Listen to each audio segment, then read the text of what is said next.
നമസ്കാരം. നമുക്കിന്നൊരു beef അച്ചാറിൻ്റെ recipe നോക്കിയാലോ?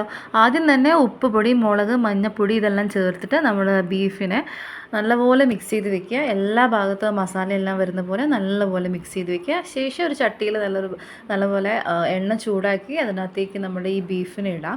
നല്ലപോലെ വെള്ളത്തിൻ്റെ അംശം വറ്റുന്ന രീതിയിൽ നല്ലപോലെ ടൈറ്റായിട്ട് അതിനെ ഒന്ന് വറുത്തെടുക്കാം. അതിന് ശേഷം അതേ വെളിച്ചെണ്ണയിലേക്ക് തന്നെ കുറച്ച് വെളുത്തുള്ളിയും പച്ചമുളകും എല്ലാം ചേർത്തിട്ട് നല്ലപോലെ ഒന്ന് വഴറ്റിയെടുക്കുക. ശേഷം കുറച്ച് കറിവേപ്പിലയും കൂടി ഇടുക.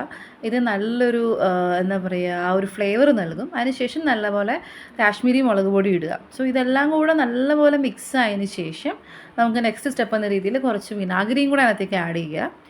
സോ എല്ലാം ഇപ്പോൾ നമ്മളുടെ ഒരു ടേസ്റ്റിനനുസരിച്ചിട്ടാണ് കേട്ടോ ഇതിൻ്റെയൊക്കെ ഏറ്റക്കുറച്ചിലുണ്ടാവും. ഇതൊക്കെ ഒരു കൈക്കണക്കിലാണ് ഇടുന്നത് ഇപ്പോൾ. സോ അതിനുശേഷം നമുക്ക് വറുത്ത് വെച്ചിരിക്കുന്ന നമ്മുടെ ബീഫിൻ്റെ കഷ്ണങ്ങളെല്ലാം ചേർത്തിട്ട് നല്ലപോലെ എടുക്കാം. ആവശ്യത്തിന് നമുക്ക് ആ വെള്ളം വറ്റിച്ചെടുക്കാം. അപ്പോൾ അത്രയേ ഉള്ളൂ. നല്ലൊരു അടിപൊളി ബീഫ് അച്ചാറിൻ്റെ റെസിപ്പി എല്ലാവർക്കും ഇഷ്ടമായെന്ന് വിചാരിക്കുന്നു.